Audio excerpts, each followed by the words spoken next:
जड़ित वर्तमान सहित आम जड़ित विशेषकर यही विद्यालय इतिहास और भूगोल आम जाचु कारण ये आम इटा तैयारी करचु एठी आम पहाच तैयारी करचु एठी आम गछ लगेचु गछ चारिपटे मुरुज पकईचु गछ चारिपटे चिता पकईचु इटारे बाड़ सजाड़चु प्रवेश पथ सजाड़चु तेणु सबकि शिक्षक और छात्र मान सहयोग तेणु से समय गोटे स्मृति पूरा पूरी निरा था आम राति ये शोई जाऊ सका उठिक जाऊ तेणु जो भाईचारा छात्र शिक्षक समस्त भितर गोटे संपर्क थिला से संपर्क आमर सबुदिन रही शिक्षादानटा केवल चाकरी रोचे कि से आमर शिक्षक मान आम परिवार सहित भल मंद बुझा आम कौन खाइछु कौन न खाइछु कि भाव में आम पाठ पढ़ार उन्नति करूँ से बहुत ध्यान दौले से समयर अभूला स्मृति को मुझे भूली पारि ना आम से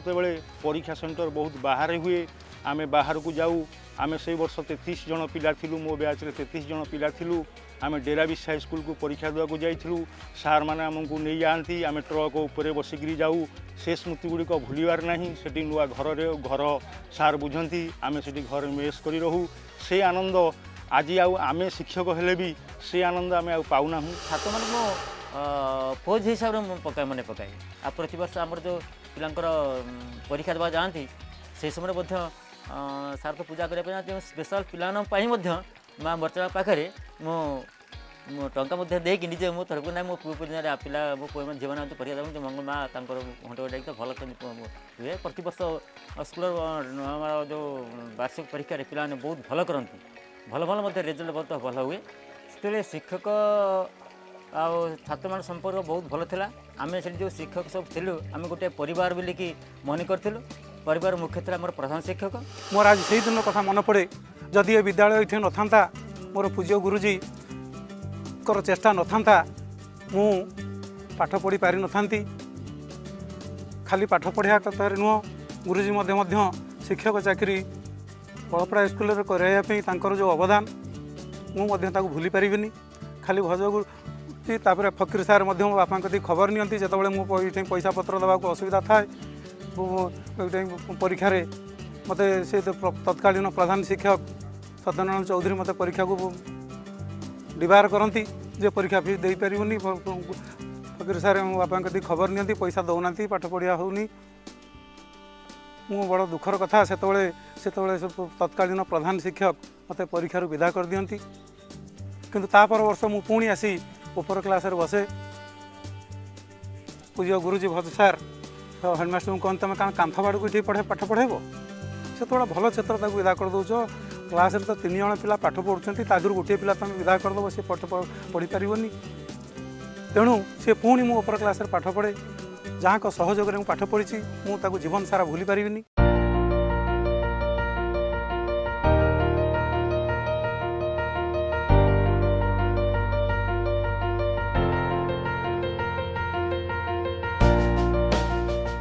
आम जो पाठ पढ़ुलु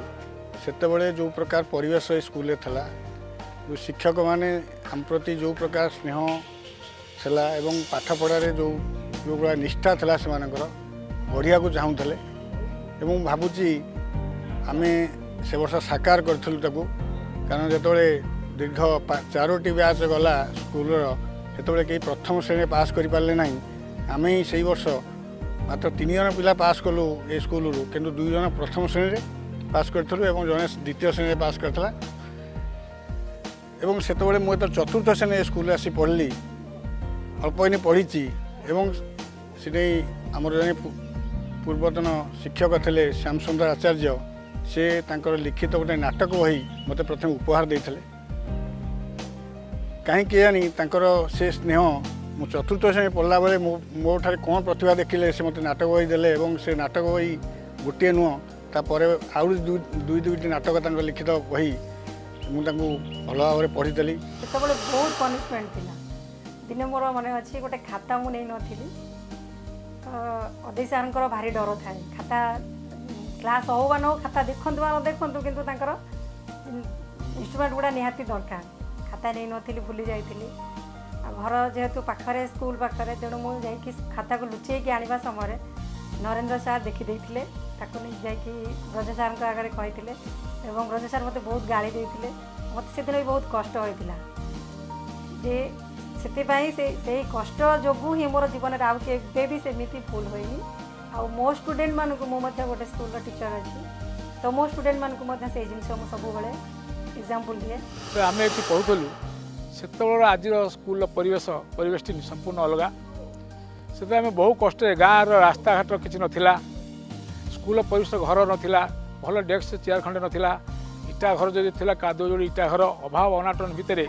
ଆମେ ବହୁ କଷ୍ଟରେ ପାଠ ପଢ଼ିଛୁ। ଓଦା ଘରେ ମଧ୍ୟ ବସି ପାଠ ପଢ଼ିଛୁ। ଭାତ ଡାଲମା ଖାଇକିରି ଏଠି ରାତିରେ ରହିକିରି ଲଣ୍ଠନ ଲଗେଇ ଅନ୍ଧାର ସେ ଲାଇଟ୍ ନଥିଲା, ସେ ଯେଉଁ ଅଭିଜ୍ଞତା ଆଜି ତାକୁ ଆଉ ଚିନ୍ତା କଲେ ଆଜିକା ପରିବର୍ତ୍ତନ ଯେଉଁ ପିଲାମାନେ ପାଠ ପଢ଼ୁଛନ୍ତି ଆକାଶ ପାତାଳ ତଫାତ। ତେଣୁ ସେଇ ଯେଉଁ ସ୍ମୃତି ରହିଛି ଅତୀତରେ ଆମେ ତ ମନେ ପକାଇଲେ ଆଜି ଅବଶ୍ୟ ମନକୁ ନିଜକୁ ଗର୍ବିତ ଲାଗୁଛି ଯେ ଆମ ସ୍କୁଲରେ ମୁଁ ଯେଉଁ ସ୍କୁଲରେ ପାଠ ପଢ଼ୁଛି ସେ ସ୍କୁଲ ଆଜି ଏଭଳି ଉଚ୍ଚସ୍ତରକୁ ଗଲାଣି।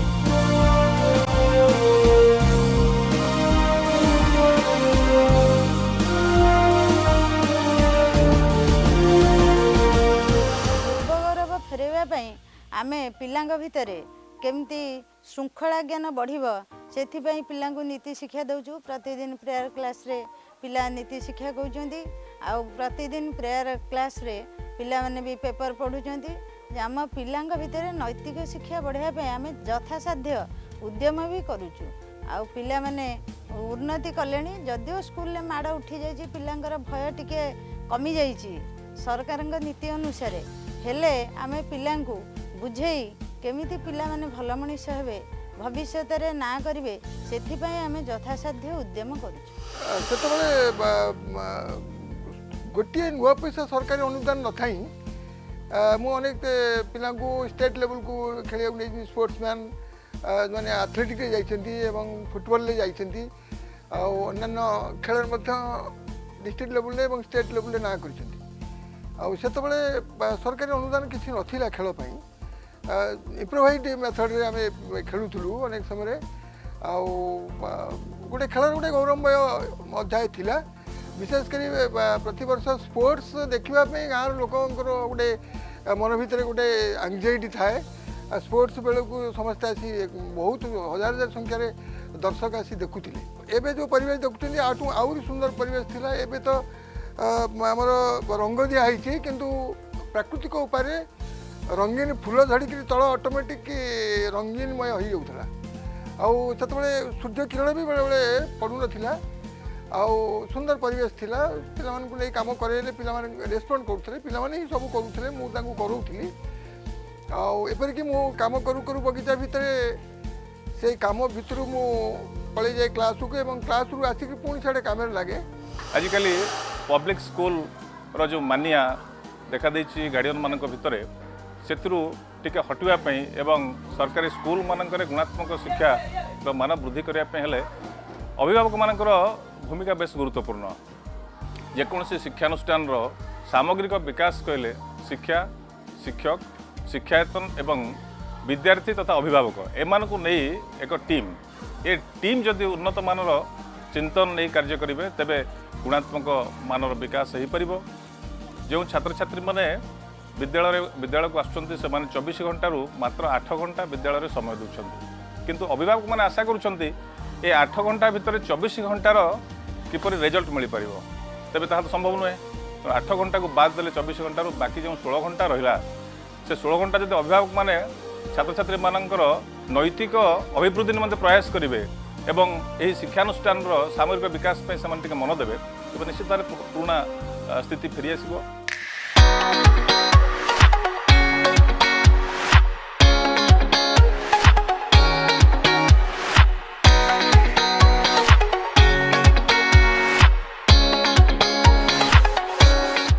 1966 ମସିହା ଶୀତୁଆ ସକାଳଟି ଯେଉଁଦିନ ଏଇଠି ଯେଉଁ କିଆବଣଟି ଥିଲା, ସେ କିଆବଣଟି ଗ୍ରାମବାସୀମାନଙ୍କ ଦ୍ୱାରା ସଫା ହେଇ ଆଜି ଏ ସ୍କୁଲଟିର ରୂପ ଏଇଭଳି ଅତ୍ୟନ୍ତ ସୌନ୍ଦର୍ଯ୍ୟପୂର୍ଣ୍ଣ ହୋଇଛି। ସେଦିନ ସ୍କୁଲ ଗଢ଼ିବା ପାଇଁ ଲୋକମାନେ ଚାଉଳ, ଧାନ, ଟଙ୍କା ଏଇ ଅବସ୍ଥାରେ ଯେଉଁ ଗରିବ ଲୋକମାନେ ଦେଇକରି ଏ ସ୍କୁଲଟିକୁ କରିଥିଲେ। ଆଉ କିନ୍ତୁ ଆଜି ସେ ରୂପ ଆଉ ସ୍କୁଲ ନାହିଁ, ସେ ଚାଳଘର ନାହିଁ। ଏବେ ସବୁଗୁଡ଼ିକ ସୁଦୃଶ୍ୟ ବିଲ୍ଡିଂରେ ଭରିଗଲାଣି ଏବଂ ଏଠାରେ ଅଧ୍ୟାପନା ମଧ୍ୟ उत्तम गति रे चली जहाकू तत्कालीन एवं अवश्य वर्तमान से माने नहांती से स्टाफ एबे सेमानक द्वारा स्कूल पाठपढ़ा अत्यंत उच्चकोटर थिला। मोर एबे गोटे कथा मन अछि भज सार हमर मते सबले कहंती अरे तू मु तो माँ को पाठ पढ़ई थी आ मु तो मामू को भी पाठ पढ़ई थी आ मु तते भी पाठ पढ़ौची सेमिति भगवान यदि सेमती थी मु तो पिला मानु भी पाठ पढ़ेबी किंतु मु तो पाठ पढ़ी सार पाखे कि दुर्भाग्यवश मो पिला भुवनेश्वर पाठ पढ़ुंट आउरी भी गोटे कथा मुझे शिखी जे मु पिला दिने आमर सबू सांग मैंने मिसी जदि आम क्लास रे स्कूल रे गोटे फंक्शन हुए ताले भज सार कहते अरे पिलाने समस्ते गोबर आणिकी लिपालिपि कर आउे आण समस्ते घर गिनारे बाटिकी नहीं आस सुंदर झोटी पकाओ आमे भी समस्ते पकाऊ आठू यही सब आम शिक्षा बर्तमान प्रचंड भाव में अवक्षय घटी छात्र जीवन में से मु छात्र मान अपेक्षा सर्वप्रथमे दायी करी आम मान शिक्षक गोष्ठी की एवं द्वितीय कथा हूँ सेतबले जो मैंने आमको जो गुरु मैंने शिक्षादान करते आम सार डाकु नुँ आम गुरुजी डाकुलु आचार्य डाकुलु किंतु वर्तमान सार डका चलती एवं द्वितीय कथा हूँ आम गुरु मान को जो अनुष्ठान भितर प्रवेश करूँ आम भावुलु जे से जी समय आम अनुष्ठान अच्छू सी आम बापा माँ तेणु डिरेक्शन निर्देश तांकर आदेश आम शिरोधार्य था जोटा एबे नाही एवं आउ गोटे बड़ कथा हूँ शिक्षक मानकर से भली अवक्षय घटी मु निजे जड़े शिक्षक हेले एक मुक्त कंठे स्वीकार करुँचे सेतबले जो मैंने शिक्षकता भितर प्रवेश करते से माने शिक्षक हाँपाई कमिटेड थे तांकर अनुष्ठान प्रति सैक्रिफाइस था आमे जी बर्तमान ये खाली बगड़ा स्कूल नो एंटायर सिस्टम भितर शिक्षा व्यवस्था भितर एवं जो मैंने से वृत्ति आम अच्छू आम केवल दरमा पाइबापी चाकरी बचाइवाई अच्छू से 6 घंटा पर सेणिकी शिक्षक मान छात्र विशृंखलित हो जा हो आमर तादरे मुंड कान हलैबारे ना।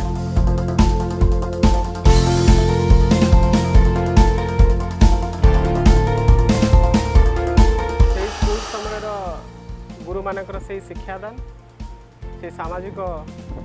मूल्यबोध जोटा आम शिखी छोट पिला बेले तो सहीटा को आयुध करिकी वर्तमान आम समाज रे आज मुंड टेकी चली पारुछु तेणु मु कोटि कोटि नमस्कार जनइबी से गुरुजन मानक आउ मत बहुत दुख लगुच जो 1997 मसीह आम मैट्रिकुलेशन पास करके बाहर स्कूल बारंडा बाहर को सेटा मत सबुठ बेसी दुख देता। पुराना कथा गोटे मन पड़ुची क्लास 7th कि क्लास 8th में पढ़ू था फकीर सर हमको MIL पढ़ाती मोर टी MIL जमा हुए मो गणित बोधे कविता कहवाटा भूल हम मत गणित बहुत भल लगे MIL जमा हुए मुझे MIL क्लास लुचे किंतु फकीर सर कथा मत भारी भल लगे सी भाई भारी स्नेह आदर पढ़ाती कि माड़ भी से बहुत भल दिखती एवं जहाँ फकीर सर आम देखुचे से सी नथिले पाठ पढ़ेला बेले सी जमी जेने तेने प्रकार पाठटा आदाय करुले एवं तो दंडमुक्त अंचल सब हो जाऊँगी तो से दिन से कथा मन पड़ू सार पढ़ाऊे MIL क्लास मु लेट्रे बोधे आउ जड़े सार देखीदे मुझे एंट्री कली एंट्री कर बसिली क्लासटा भल लगे कि भर बहुत भूल भाल कथा है मुझे घर को आसी भाविली मत कहीं MIL भल लगुनि कहीं भल लगुनि उत्तर खोजु खोजु हे तो विगत उत्तर खोजिक बहुत वर्ष पर मुझे खोजी पाऊँगी जे भल लगुन नुह मुझे आभोड करुली से जदि से कथाटा को मु ठीक से ग्रहण करी था हे तो आज साहित्य जगत गोटे बड़ जगार था तथापि साहित्य एवं कला संस्कृति को लेकर मु जो जगत सागर काम करुँची आ गोटे बड़ उच्च पाह्यार था जदि से फकीर सार कथाटा को जल्दी ग्रहण करता।